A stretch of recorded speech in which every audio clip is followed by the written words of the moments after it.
Jai es el mundo judío y el mundo judío es Jai. En los próximos 60 minutos vas a informarte, analizar, debatir y conocer aspectos propios de la cultura y el quehacer cotidiano. Aquí comienza Jai Madrid.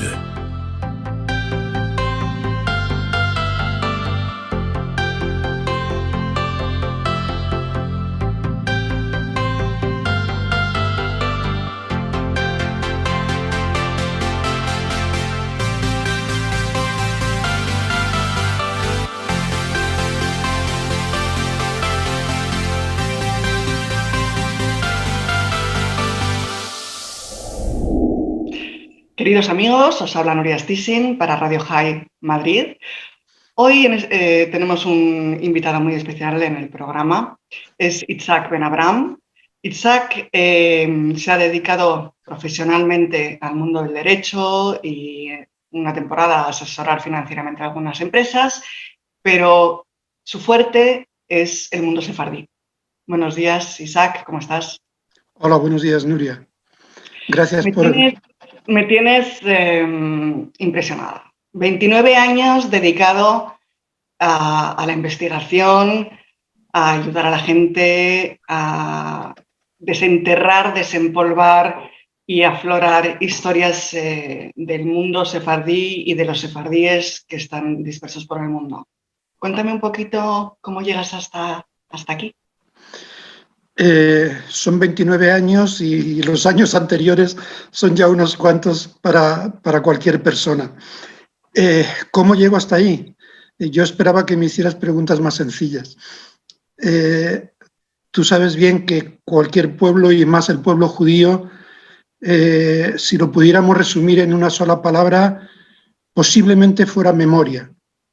La memoria es lo que nos permite estar donde estamos y lo que nos permite seguir avanzando. El tema sefardí tiene un problema de memoria enorme, y es que nos hemos olvidado o lo hemos dejado en los anaqueles de las universidades, las historias de los judíos sefardíes, los judíos procedentes de la península ibérica, de España y Portugal. Y ha sido algo que a mí siempre me ha, no sé si preocupado o ocupado, pero tengo la suerte de que desde hace 29 años ahora he podido dedicar parte de mi tiempo conjugándolo con el trabajo, y desde hace ya 5 o 6 años dedicándome plenamente a ello, a la investigación y divulgación de la historia y la cultura de Sefarad. Eso es como he llegado. Eres miembro de varias asociaciones a nivel mundial, de la Asociación Española de Estudios Hebreos y Judíos, de la Jewish Genealogical Society of Toronto, Jewish Genealogical Society of New York y de la Israel Genealogy Research Association. O sea, estás en el meollo de la investigación judía a nivel mundial. Yo no diría tanto. Gracias por ponerme ahí, pero yo no diría tanto. Mira, esos son solo ser miembro de entidades distintas, de entidades que comparten de alguna forma ese sentimiento, esa necesidad de estudiar y de divulgar. Pero eso puede hacerlo prácticamente cualquiera. Es decir, te inscribes, pagas tu cuota, recibes correos, participas de vez en cuando, pero lo importante es lo que hagas y lo que sirva para otros lo que tú hagas. Lo fundamental yo creo que es cuando ayudas sin pedir nada a cambio, sino que ayudas porque crees que lo que haces puede servir a otros, es lo mejor que se puede hacer en esta vida. Y a Dios gracias, desde hace unos años lo puedo hacer. Es decir, modesto, y yo creo que te pasas de modesto. Sinceramente, has ayudado a miles de judíos sefardíes a recuperar sus apellidos para poder optar a recibir la nacionalidad española. Te honra, y yo creo que esta historia merece ser contada y divulgada. Entonces, cuéntame, Cuéntame, Isaac, todo lo que conlleva y cómo se inicia este proceso de recuperar a nuestros sefardíes. Mira, cuando se aprobó la ley de nacionalidad española para sefardíes y descendientes de los mismos, yo no tenía previsto dedicarme al tema de los apellidos, aunque formaba una pequeña parte de la página que nosotros tenemos en internet, que es sefardíes.es, pero un abogado judío de aquí de Madrid me llamó y me dijo: Isaac, tienes que ayudarme porque uno de los requisitos que me piden es un estudio de pertenencia de un apellido determinado a lo que la ley de nacionalidad llama linaje sefardí. Yo, como el ayudar siempre me ha gustado, pues le dije: por supuesto, cuenta conmigo, pero no sabía dónde me metía. A partir de ese momento tuve que dedicarle muchas horas, a investigar algo que hasta ese momento prácticamente no existía tal como la ley lo solicitaba que se hiciera. La mayoría de judíos sefardíes tienen apellidos que se les llama sefardíes, pero realmente no son apellidos sefardíes. Apellidos sefardíes, y que me perdonen los que tienen la ilusión de que les diga que sí, no existen. Existen 7 u 8 apellidos sefardíes. Los demás son apellidos castellanos, portugueses, utilizados por sefardíes, o apellidos procedentes del árabe, del francés, del italiano, del turco. Hay infinidad de apellidos que provienen del idioma, del lugar o de la profesión que hacían esos judíos oriundos o nacidos en la península ibérica. ¿Ese es el origen de los apellidos? ¿Cómo? Ese es el origen de los apellidos. Claro, el origen de los apellidos son varios. Por ejemplo, uno de los orígenes es antroponímico, que son los que derivan del nombre de pila con la adición de algún sufijo. Por ejemplo, Rodríguez, hijo de Rodrigo. Pues Rodríguez no es sefardí, porque Rodrigo tampoco es sefardí. Luego hay los que tienen origen familiar, como por ejemplo, pues Herrero, que era alguien que tenía de profesión ser herrero, o Calderón, que hacía pues lo que en castellano son las ollas, el caldero, el calderón, el vaquero, el tejedor, que eran los que hacían tejidos o se dedicaban a vender tejidos. Hoy serían los que tienen pues una tienda de ropa. Luego otro origen es unas características físicas, por ejemplo, rubio, calvo, bermejo, pardo, toponímicos, del lugar donde han vivido o de donde vivían sus antecesores, por ejemplo, toledano, Sevilla, Zamora, Valencia. Eso nos permite buscar el origen del apellido, pero para identificar el apellido es que es difícil, pero bueno, voy a intentar resumirlo de alguna forma. No todos los médicos se llaman García, ni todos los García son médicos.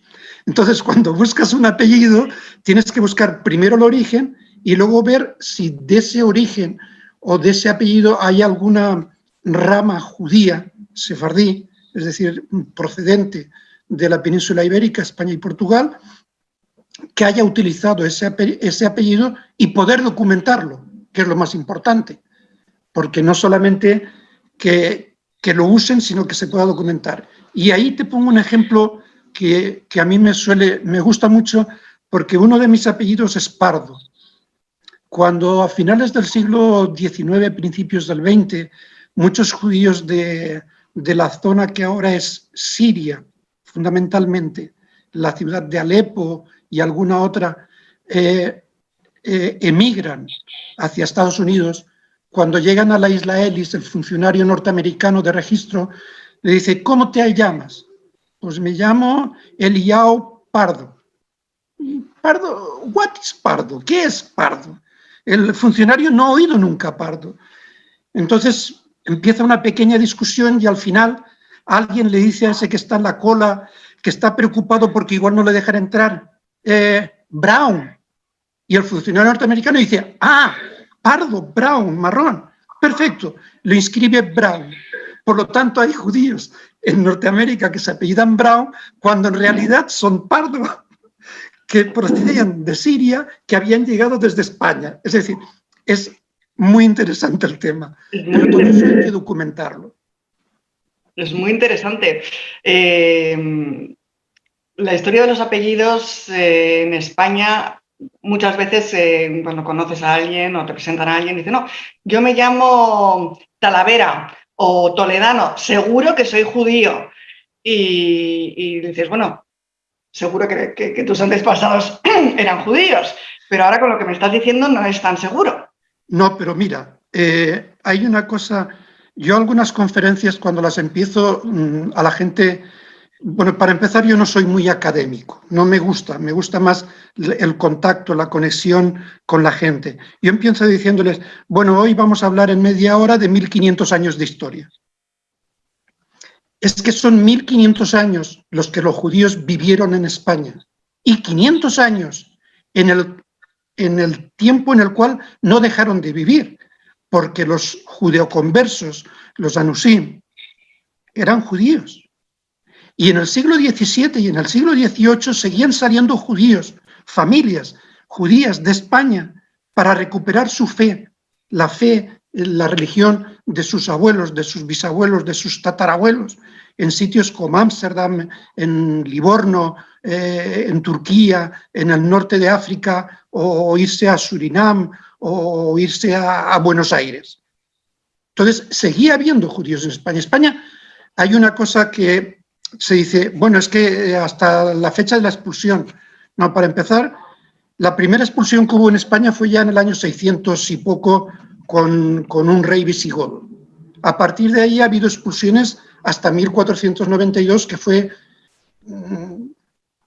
coloquialmente la gorda, la importante, la que todos tomamos como fecha.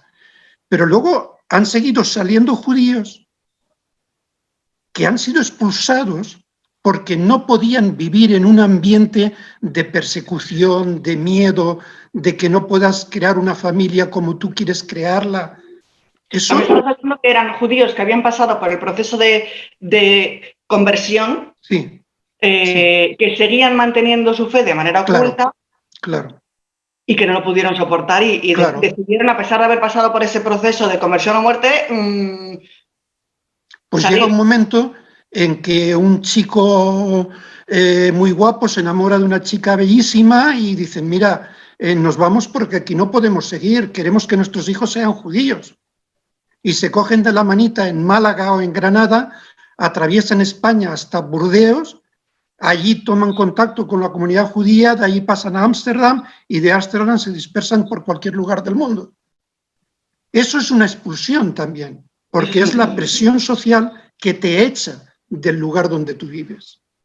Vaya, creo que has hecho más de 7.000 informes trabajando pues, en unos 1.400 apellidos diferentes. Sí. De estos 7.000 informes que están solicitados por el Ministerio de Justicia para justificar la solicitud de la nacionalidad española, ¿tienes idea de cuántos han salido adelante? El Ministerio no publica datos estadísticos al respecto. Sí, de despachos de abogados, de gente que se ha encargado de hacer esos trámites, me han llamado y me han dicho, Isaac, ya tengo la nacionalidad. Bueno, vale, tengo constancia de que algunos han sido aprobados, los demás no, porque además pasa una cosa curiosa, y tú lo sabes bien, bueno, tú y todo el mundo lo sabemos bien, y es que cuando te hace falta algo, estás llamando constantemente, oye, por favor, que necesito eso. Cuando ya lo tienes, algunas veces llamas para dar las gracias, algunas veces, no siempre, pero después ya no llamas para nada, porque ya lo tienes. Pues en eso pasa exactamente lo mismo. Porque trabajas con 26 despachos de abogados. Sí, he trabajado con abogados aquí de España, de Portugal, de Israel, de Estados Unidos, de Panamá, México, Colombia, Venezuela, Costa Rica, Brasil. Me he recorrido el mundo. Todo el mundo, todo el mundo. Isaac, qué interesante y gracias de verdad, porque creo que estas aportaciones son únicas y demuestras un nivel de empatía, de humanidad impresionante. Seguiremos charlando de estos temas. Estoy segura que a través de este programa te llegarán mensajes de gente muy agradecida. En las redes sociales, por supuesto, te llegarán. Te emplazo para seguir charlando y que nos sigas contando sobre tus tantas investigaciones. Muchísimas gracias, Isaac. Gracias a ti, Nuria, y gracias por permitirme ese altavoz, no para dar a conocer mi trabajo, sino para dar a conocer la historia sefardí. Hasta siempre. Hasta siempre, Nuria.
Hola a todos, queridos amigos. Soy Fidel Vilanova, escritor. Hoy iniciamos en Radio High un ciclo de literatura judía llamado Literatura desde Sefarad. Iniciamos este ciclo con la obra del escritor más representativo, en mi opinión, de la literatura judía, Me refiero a Franz Kafka. Franz Kafka nació el 3 de julio de 1883 en Praga y falleció de tuberculosis en Kierling, Austria, el 3 de junio de 1924. Creció en el seno de una familia judía de la pequeña burguesía de Praga. Su padre le internó desde niño en un colegio alemán para que aprendiera dicha lengua y con el propósito de que su hijo estudiara Derecho y se convirtiera en un excelente abogado. Si bien Kafka se licenció en Derecho, su deseo era ser escritor. Y en lugar de ser un gran abogado, su pretensión era convertirse en un gran escritor. Para él tenía una única pasión y vocación, que era la pasión por la escritura. Todo lo demás le resultaba completamente secundario. La negativa, pues, a ser jurista chocó contra la voluntad de su padre, originando entre ellos una fuerte disputa cuya reconciliación no llegaría a producirse. Finalmente, el aprendiz de escritor cedió a la autoridad paterna y entró a trabajar de escribiente en una oficina de seguros. Accedió a trabajar de oficinista porque el horario laboral era únicamente por las mañanas, de modo que le permitía escribir por la tarde. Como hemos apuntado, las relaciones con su progenitor eran un tanto turbulentas, puesto que su padre era un hombre muy autoritario e intransigente que detestaba los devaneos literarios del hijo y continuamente le afeaba sus aspiraciones de éxito. La figura omnipresente y autoritaria del padre afligía a Kafka en el ámbito personal y también en el literario. La solución a lo personal fue emanciparse, salir de la casa del padre. En lo literario y actuando como catarsis, escribió una larga carta a su padre de 30 páginas, en la cual le reprochaba su conducta autoritaria, hipócrita y abusiva. Dicha carta, con el título de Carta al Padre, sería publicada en el año 1952. A pesar de ser checo, Kafka escribió toda su obra en alemán. En mi opinión, creo que esa lección de la lengua alemana fue producto del ambiente literario que se respiraba en Berlín como centro de la cultura europea. De modo que la lengua alemana era mucho más importante en el ámbito literario que la lengua checa o el yiddish. Las obras más importantes de Kafka, como todos conocemos, son El proceso, La metamorfosis, El castillo, En la colonia penitenciaria, Ante la ley, La condena, América, América, etcétera, etcétera. A pesar de haber escrito una obra bastante extensa, la mayor parte de ella permaneció completamente inédita. Sin embargo, gracias a su íntimo amigo y albacea literario Max Brod, quien se negó a destruir a la muerte de Kafka sus manuscritos, hoy tenemos la oportunidad de leer y de gozar de la obra de uno de los más grandes representantes de la literatura del siglo XX. Probablemente Kafka, junto a Borges, Thomas Mann y Faulkner, sean los escritores más importantes de la literatura de ese siglo. Kafka es un escritor único y muy singular. Como hemos apuntado, empieza a escribir desde muy joven relatos con un estilo personal totalmente singular y especial. Tan opuesto fundamentalmente al estilo realista de la gran novela decimonónica del siglo XIX. Hoy en día, todo el mundo conoce a Kafka. Incluso aquellos que no han leído Kafka lo conocen, porque el término kafkiano ya forma parte del común denominador de la terminología social. De modo que cuando escuchamos la palabra kafkiano, inmediatamente pensamos que se refiere a algo angustioso, inquietante y en ocasiones absurdo e incomprensible.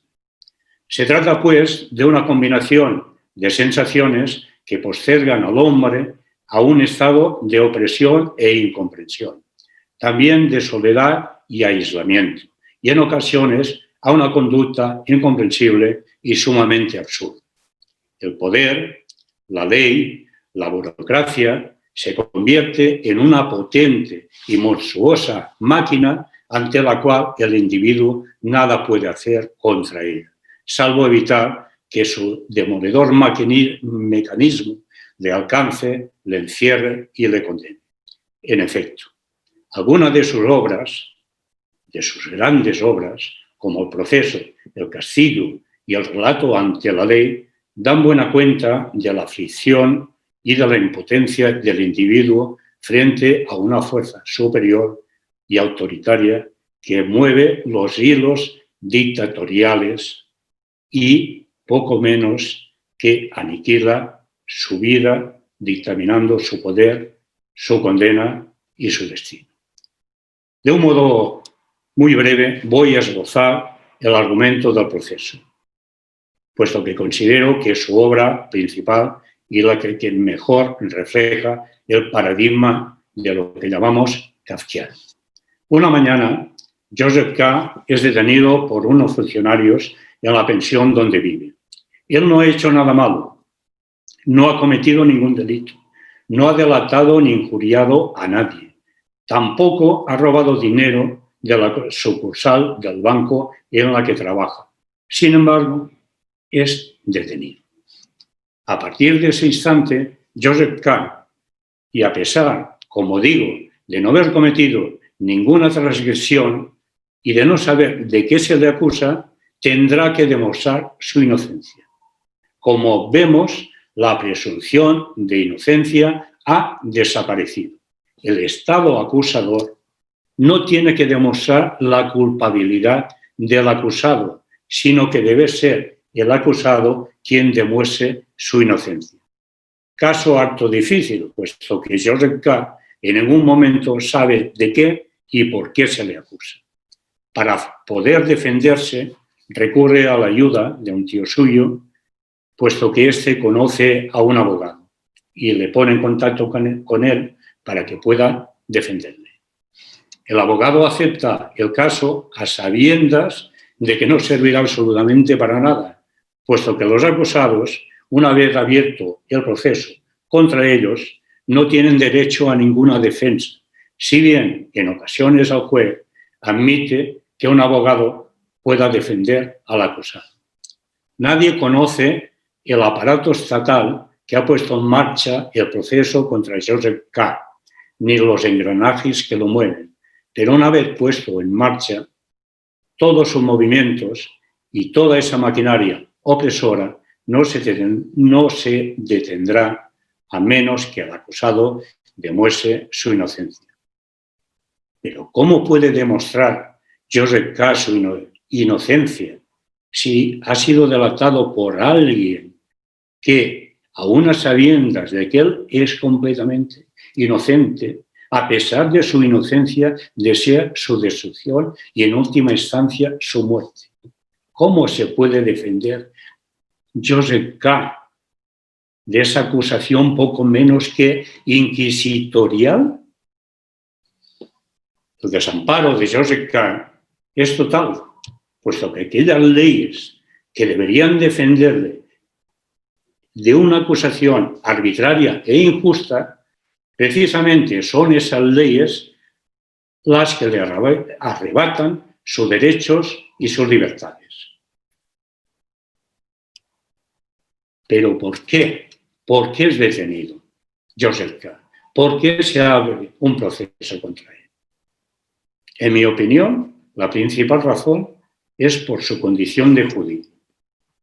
A pesar de que la crítica no hace ninguna mención a este respecto y califica la obra como una degradación opresiva del individuo frente a la maquinaria totalitaria del Estado en un ambiente opresor y hermético, en la que el Estado, con su abuso de poder, actuaría también, en este caso, como una metáfora del padre de Kafka, creo que aún siendo correcta esta interpretación, es incompleta. Si bien en la obra no se menciona en ningún momento la judeidad del protagonista, sí nos revela que Joseph K. es el alter ego de Kafka. Y es detenido, acusado y procesado precisamente por ser judío. Solo de este modo se entiende que, siendo inocente, se ha declarado culpable en un ambiente histórico marcadamente antisemita.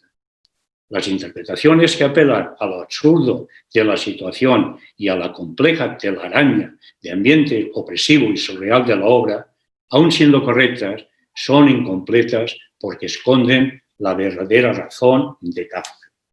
Kafka nos distrae con una ficción para denunciar en una atmósfera oscura, hermética y opresiva la terrible tragedia que se cierne sobre el pueblo judío. Joseph K. representa al judío errante, puesto que, a pesar de llevar una vida ejemplar e integradora en la sociedad en la que vive, en lugar de ser aceptado en ella, es injuriado, delatado y, en última instancia, perseguido, detenido y procesado. Como vemos, la obra es muy esclarecedora, a pesar de su hermetismo, si identificamos a Joseph K. como quien realmente es, como Kafka. Y Kafka es judío, y como judío sionista, según información de sus amigos más cercanos, toda la simbología que se oculta en sus relatos y en sus novelas está impregnada de la pátina del judaísmo y sobre todo del antisemitismo. Si algo distingue a los genios de los demás mortales es que se anticipan a los hechos de la historia. Son capaces de intuirlos antes de que estos ocurran. Y Kafka, en el proceso, nos avisa de la indefensión del pueblo judío encarnado en Joseph K. frente a la monstruosidad del nazismo que se avecina y que unos años después exterminará en Europa a 6 millones de judíos. Joseph K. es la primera víctima de la ficción frente a la terrible realidad que llegará unos años después. Pero como suele ocurrir cuando un artista o escritor alcanza la cumbre gloriosa de Kafka, se escamotea su condición de judío, como si el judío solo llevara en su piel el estigma de los prejuicios antisemitas, pero jamás el logro de una excelencia en el arte y en la literatura. Y ya, para concluir, añadir que la obra del proceso hay una versión cinematográfica llevada a la pantalla en blanco y negro por el genial Orson Welles. Sus actores principales son Anthony Perkins, en el papel protagonista de Joseph K., Jean Moreau y Rami Schneider. El guión, el excelente guión, es obra del propio Orson Welles, en el cual forma o fomenta una parábola del Estado frente a la indefensión del individuo, el cual no tiene más remedio que claudicar ante el poder absoluto del Estado y de la ley. Y ya no me queda más que decir que, afortunadamente, Kafka no está muerto. No está muerto porque sigue vivo entre sus lectores y especialmente en nuestros corazones. Sigue entre nosotros recordándonos en cada página lo que fuimos, lo que somos y lo que seremos como individuos y como pueblo. Muchas gracias. Hola amigos, hoy en las charlas ACOM de Radio High España desde Madrid tenemos a Almudena Negro, que es periodista, miembro del Partido Popular y actualmente diputada de la Asamblea de Madrid. Además, recientemente nombrada también vicepresidenta de comunicación del PP de la comunidad. Y además ha sido miembro del Comité de Dirección Digital de La Razón.es y colaboradora habitual con prensa escrita, radio y televisión. y en su parte, digamos, de política liberal, colabora habitualmente con asociaciones como el Instituto Juan de Mariana, Students for Liberty, Liberty Fund, además es patrona de Acción Liberal, y diferentes colaboraciones que hace con organizaciones del mundo liberal, ¿no? al que ella se siente muy cercana. Bienvenida, Almudena. Muchísimas gracias, Rosa. Estoy encantada de compartir hoy este espacio con vosotros. Muchas gracias. Bueno, cuéntanos lo primero de todo, tu cercanía y tu amistad con Israel, que es notable. Un poco de dónde viene este cariño y luego tu esfuerzo político durante mucho tiempo, ¿no?, en denunciar las agresiones antisemitas en España. Bueno, es una historia un tanto curiosa. La mayoría de la gente no sabe que mi lengua materna es el alemán, que mi madre era alemana, y quien me imbuye a mí la amistad hacia el pueblo de Israel son mis abuelos alemanes que pasaron la Segunda Guerra Mundial. Y yo recuerdo perfectamente, siendo niña, estando viendo la ZDF, ARD o cualquier canal de estos públicos de la tele alemana, cuando aquella invasión en Gaza, cuando que mi abuelo siempre decía que nadie os engañe, estos son los malos, me decía, porque hay que defender siempre al pueblo judío, y a mí se me quedó impregnadísimo. Entonces, desde muy niña siempre lo he tenido muy claro, porque además es que solo faltaba al final el grito del pueblo de Israel, es el grito por la libertad. Es la única democracia, ¿no?, que hay en toda la zona de Israel. Yo defiendo la democracia, defiendo la libertad. ¿Cómo no voy a defender a Israel? Y bueno, desde entonces lo he intentado hacer, incluso participando en cadenas de televisión iraníes. Sí, a la que criticamos constantemente, ¿no? A esa. Bueno, pues también yo sé que públicamente tú siempre te has mostrado, bueno, pues una defensora no solo de Israel, sino también de los que ejercen una discriminación, ¿no?, sobre los amigos del pueblo de Israel, tanto en Twitter, en redes sociales, en la televisión, pero incluso en el gobierno. Es decir, ahora que la Comunidad de Madrid está presidida por el PP, y en una coalición, ¿no?, pero formáis parte del gobierno, habéis presentado algunas iniciativas, una reciente. Si quieres, cuéntanos un poquito sobre esta última iniciativa.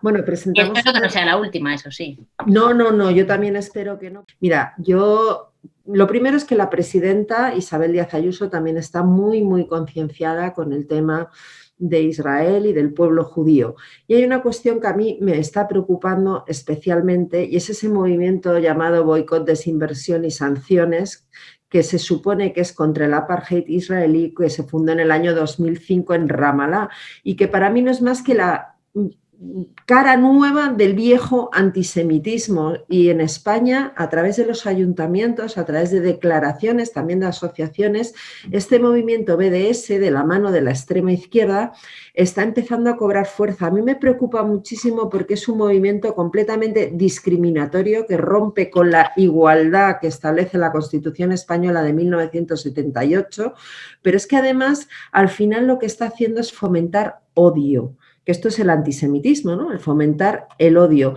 Si tú te lees cualquier texto de una campaña del BDS, vas a ver cómo niegan al pueblo judío cualquier derecho de autodeterminación en su tierra histórica. Esto ha sucedido lamentablemente también en municipios aquí en la Comunidad de Madrid. A mí esto me tiene muy preocupada porque además no nos vamos a hacer trampas al solitario. Hay organizaciones, para mí terroristas, como Hamas, Fatah, la Yihad Islámica o el Frente Popular para la Liberación de Palestina, que tienen vínculos con al menos 13 ONGs anti-israelí y tienen más de 30 de sus miembros, algunos de ellos condenados por asesinatos, en puestos de responsabilidad dentro de las organizaciones BDS.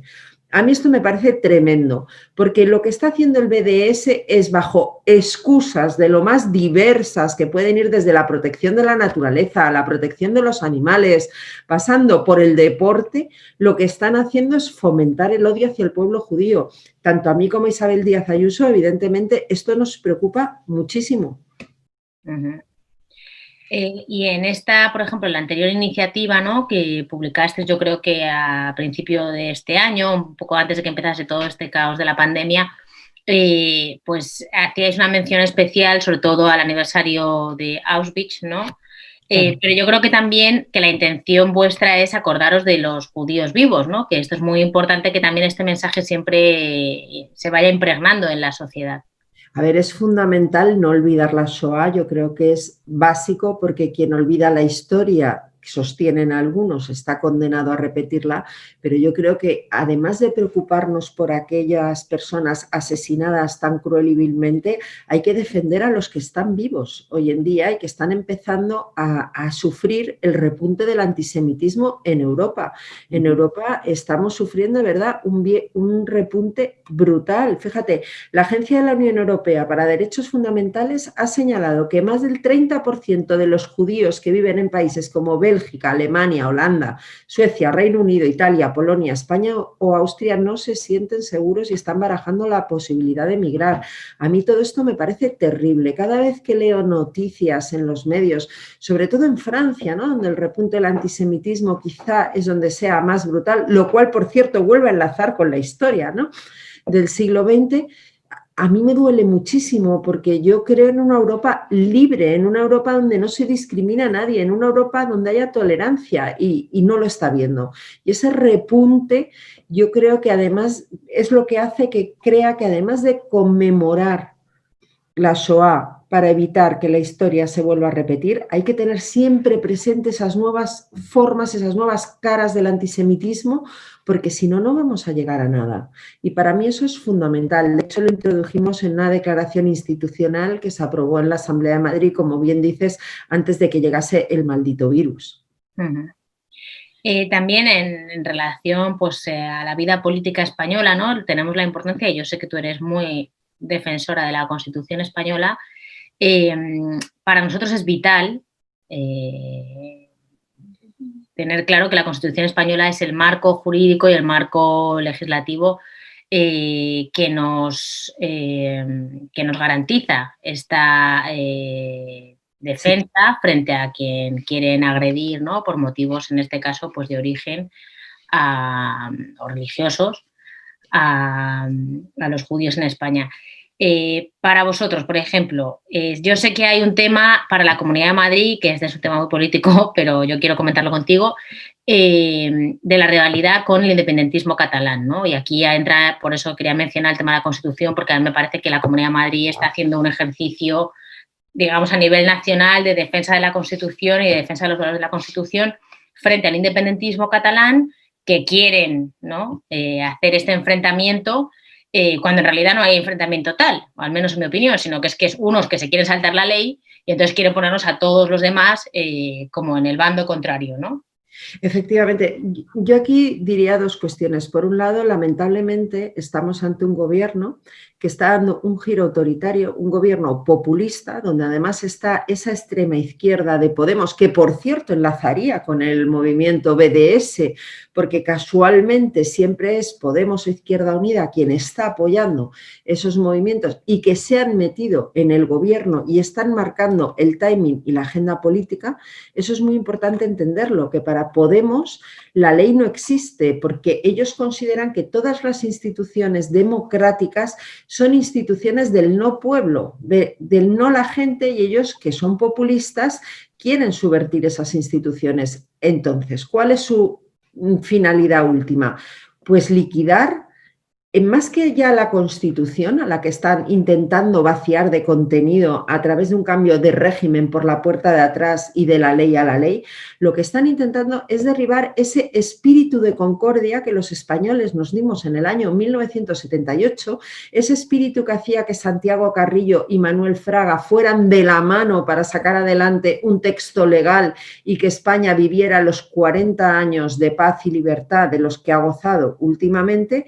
Y creo que eso es fundamental. Y por otro lado, evidentemente, ¿qué es lo que ellos hacen? Ellos están utilizando decretos, leyes que están aprobando sin consenso, sin debate parlamentario, sin nada absolutamente, para modificarnos ese régimen en el que se establece también el Estado de las Autonomías por la puerta de atrás. No es casual, por ejemplo, que estén atacando a la corona.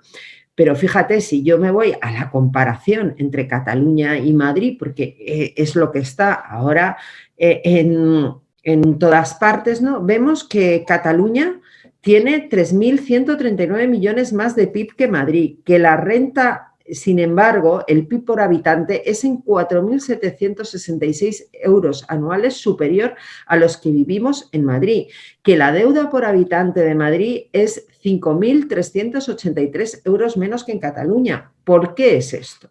Pues porque dentro de la autonomía que permite la Constitución española, Cataluña eligió un modelo que es el modelo nacionalista, el modelo separatista, donde el dinero público va dedicado, por ejemplo, a invertir más de 300 millones en una televisión autonómica en la que se ataca a las instituciones, frente a Madrid, que lleva 16 años bajando impuestos, sentando las bases para que los emprendedores puedan crear puestos de trabajo.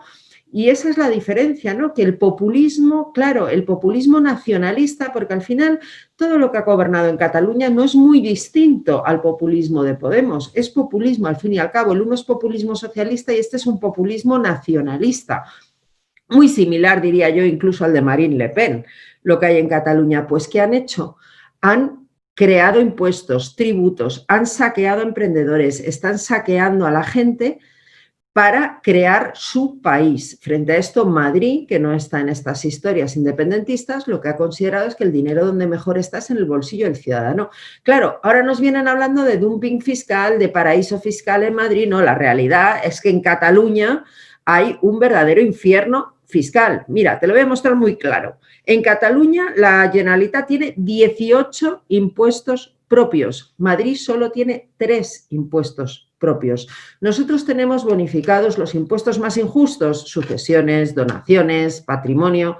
Bueno, pues todo esto en Cataluña, lamentablemente, la gente de a pie, la de la calle, es la que lo tiene que seguir pagando. Yo es que animaría de verdad a los que se quejan tanto de Madrid, lo tienen muy fácil, en lugar de intentar asfixiarnos a todos económicamente, en lugar de hacer de Madrid una región que no sea competitiva, como le ha sucedido a Cataluña.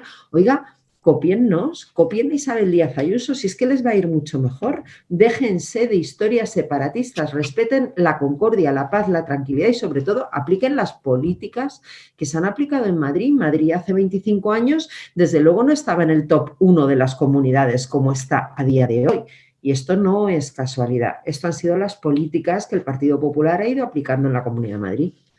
Sí, yo también creo que hay un factor que es importante de cara a la gente que nos escucha desde fuera de España, que es todo el entramado de embajadas catalanas que han abierto en muchos lugares, ¿no? Al final, para tratar de pues difundir esta narrativa e ir contando pues toda esta, para mí es una narrativa independentista, que termina minando, ¿no? También fuera de España, y al final la gente la gente que no vive el día a día de la política española, pues termina no comprendiendo, creando una confusión y pareciendo pues que una autonomía como Cataluña tiene una historia paralela que nadie sabe muy bien de dónde ha salido, y que cala, ¿no? En el mensaje fuera de España de que tienen... En este asunto me refiero mucho en la parte relacionada con Israel. Yo no sé si llega fuera, y a mí me gusta siempre aclararlo porque es importante, ¿no? Que la gente entienda que independientemente de los orígenes que tenga Cataluña y sus tradiciones, etcétera, que yo creo que es súper respetable y que creo que hay que respetar y que creo que hay que promover, porque creo que la historia y las tradiciones son súper importantes, pero una cosa es eso y otra cosa es ya, en mi opinión, inventarse una realidad paralela y tratar de engañar al público con teorías e historias que no existen, ¿no? Que se han sido completamente tergiversadas. Bueno, yo no sé si llega fuera, pero en Cataluña existe un chiringuito, porque no tiene otro nombre más que chiringuito, que es Òmnium Cultural, donde han llegado a dar conferencias diciendo que Teresa de Jesús, que Santa Teresa de Jesús, que todo el mundo sabe que es abulense, pues era catalana. Es decir, se está falsificando la historia. Pero detrás, ¿qué hay detrás? Lo que hay es una red clientelar. Sí, y Cristóbal Colón, aquí todo el mundo, de repente, todo el que les gusta era catalán. Esto es absurdo. Yo diría todo el que tiene un cierto carácter internacional, es decir, que ellos pueden hacer una asimilación muy fácil con muchos países para que la gente lo conozca, ¿no? Por ejemplo, el caso de Colón, pues ya tenemos esa narrativa, esa historia nueva que Y quien no conoce y quien ve una embajada institucional o un comité o lo que sea que representa a una comunidad o a un Estado, en el caso de España, claro, pues uno se lo cree, ¿no? Porque si uno no se pone a investigar absolutamente toda la información que a uno le llega, pues le llegan ese tipo de informaciones y al final se genera esta confusión. Claro, si es que esa es la historia, que mientras que Madrid bajaba impuestos a la gente, iba buscando la forma de sentar bases para crecer económicamente, para ser vanguardia cultural también, vanguardia turística, en Cataluña se dedicaban a contarnos que Santa Teresa no nació en Ávila, sino que nació en el Hospitalet de Llobregat. Pero todo esto, ¿cómo? Con pasta pública, con dinero público, con el dinero público que la Generalitat no estaba destinando a mejorar la vida de los catalanes. Mira, el gasto público total en Cataluña es superior en más de 6.400 millones al gasto público de Madrid y el gasto en sueldos públicos en más de 3.700 millones. Es que es el tema de que para cambiar el relato de esa comunidad homogeneizada que busca siempre el separatismo y el independentismo, lo que se han dedicado es a hacer gasto político, a crear el relato ficticio regando con la manguera de dinero público a asociaciones como la ANC o Òmnium Cultural, que se han dedicado a falsificar la historia.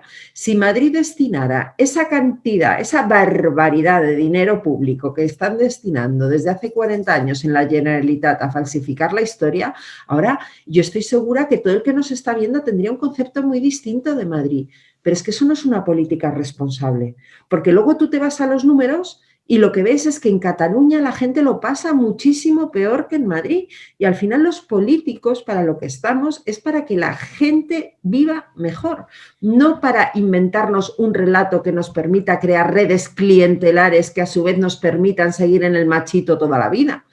Eso no es un político. Por hacer un paralelismo, pues es muy similar a la dinámica del BDS, ¿no? Que termina y de estos movimientos de pro-palestinos falsos, porque realmente no se preocupan nada de los palestinos, solo se preocupan de su bolsillo, y de tratar es un poco parecido a lo que denunciamos nosotros muchas veces, ¿no? Que con dinero público español se están subvencionando este tipo de asociaciones o de chiringuitos para promover algo que nada tiene que ver con sus supuestos estatutos o con su supuesta idea de la paz y... Sí, pero fíjate que en el fondo van a lo mismo, a cambiar el relato, a imponer un relato falso sobre la Shoah, sobre el pueblo judío. En este caso se hace un relato falso, por un lado, sobre la historia de Cataluña, que yo de verdad oigo algunas cosas que me echo las manos a la cabeza, y por otro lado cambian el relato también con lo que hay ahora mismo en Cataluña. Y a través de todo esto es de donde viene ahora el intento de destruir la Constitución de 1978, pero es que además, oiga, es que es la ley que está en vigor. Los demócratas respetamos las leyes en vigor. Si no nos gustan, las cambiamos. Lo que no hacemos es tratar de subvertirlas. Y ese es el mayor problema que estamos teniendo ahora mismo en España y ese es el mayor desafío, que nos están intentando cambiar el régimen por la puerta de atrás. Y lo están haciendo porque Podemos, la extrema izquierda, es el interlocutor con los separatistas. No es casualidad que Bildu no hable con Pedro Sánchez, sino que hable con Pablo Iglesias. Bildu, yo no sé, para gente que no lo sepan, pues es el portavoz político de lo que era y es la banda terrorista ETA. Más de 800 muertos, más de 1.500 atentados, miles de heridos, ¿no? Pues ellos hablan con Pablo Iglesias, con la extrema izquierda, e imponen en la agenda política de Pedro Sánchez sus delirios. Eso es lo que está pasando en España. Has mencionado ETA, que yo creo que el tema del terrorismo a ti también siempre pues, te ha preocupado. Te digo otra banda terrorista, Hezbollah. No, Hezbollah, Hamas, Fatah, me puedes decir todas, por supuesto que lo son. Yo también el tema de Hezbollah, ¿no? Que... Estamos con ello porque además estamos viendo cómo Hezbollah está financiando asociaciones europeas que luego, como yo decía antes, a través de bienestar medioambiental, bienestar animal, lo que hacen es captar adeptos para su causa. Y claro, es que no podemos negar que en Europa tenemos un grave problema. en este sentido. No es casual que la yihad islámica esté en lo mismo también. Y al final reciben subvenciones de dinero público, esos chiringuitos, ¿no? Reciben dinero público y eso hay que cortarlo. Eso tenemos que cortarlo. Una democracia no puede financiar a una organización terrorista por mucho que se vista de lagarterana. Muy bien. Y para acabar ya, simplemente, pues, que nos digas unas palabras, yo creo que sobre la libertad, ¿no? Que es lo que tanto te motiva y lo que es tan importante hoy en día y cada vez creo que más, al menos en Occidente, que cada vez estamos viendo más limitado, pues, por desgracia, nuestras libertades, ¿no? Esto del coronavirus tampoco ha ayudado mucho y estamos en líneas a veces fronterizas, hablo sobre todo en el caso de España, en el que si se está respetando pues verdaderamente la libertad individual o no, y lo problemático de, ¿no? Pues afrontar una hecatombe médica o sanitaria como la que estamos viviendo, ¿dónde está ese punto, ¿no? Entre la libertad individual y la protección colectiva? Claro, estamos en el eterno debate entre el liberalismo y los colectivistas, entre libertad o seguridad. El problema es que yo creo que la historia ha demostrado ya sobradamente que si no hay libertad tampoco hay seguridad. El problema también que tenemos ahora mismo es que las fuerzas totalitarias están aprovechando la pandemia para imponer una agenda política, aprovechando el miedo lógico, legítimo, normal que siente la gente ante esto que nos ha venido a todos de repente, nos ha pillado por sorpresa y nos ha desconcertado. Y están aprovechando ese desconcierto de la población para limitar las libertades, para limitar sobre todo la libertad individual, que es la que los colectivistas siempre quieren liquidar. Yo creo que tenemos que estar, fíjate, más vigilantes que nunca y denunciar todas esas limitaciones a nuestras libertades individuales, porque de verdad que la gente lo tenga muy claro, sin libertad no va a haber seguridad más que la seguridad que pueda haber en una dictadura. Y es que eso es lo tremendo del asunto. Yo soy liberal, de hecho normalmente para provocar a la izquierda me declaro ultraliberal salvaje, algo que les fastidia bastante, reniego del neoliberalismo, que como todo el mundo sabe que está documentado es socialdemocracia, yo liberal de toda la vida y además salvaje. Rosa.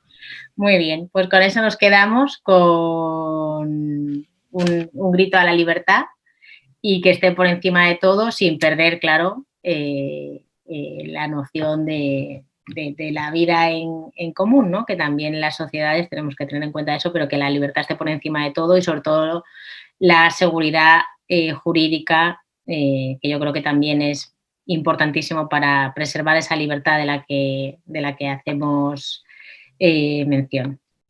Bueno, Almudena, pues muchas gracias por tu tiempo. Espero volverte a tener pronto por aquí y nada, muchísimas gracias. Rosa, cuando queráis, y permíteme para finalizar, ya sé que desear a todo el mundo un año 21 mucho mejor que este malhadado y desgraciado año 20 que queremos olvidar. A ver si conseguimos en verano que se nos olviden conceptos como test de antígeno, mascarilla, gel hidroalcohólico, incidencia acumulada y todas esas cuestiones. Exacto. Oye, responsabilidad individual, ¿eh? A la hora de la más importante, es cierto, que cada uno sea responsable también de sus decisiones y de sus actos. Y teniendo conocimiento adecuado, yo creo que la población, la sociedad, es mucho más responsable y sabe perfectamente. Mucho más que los políticos, Rosa, muchísimo. Muchísimo más, eso seguro. Bueno, Almudena, pues muchas gracias y feliz año 2021. Esperemos que sea mejor. Feliz año a todos. Igual. Adiós. Hasta aquí, JAI Madrid. Te esperamos en la próxima emisión para seguir recorriendo el continente y conociendo mucho más, porque JAI es el mundo judío y el mundo judío es JAI.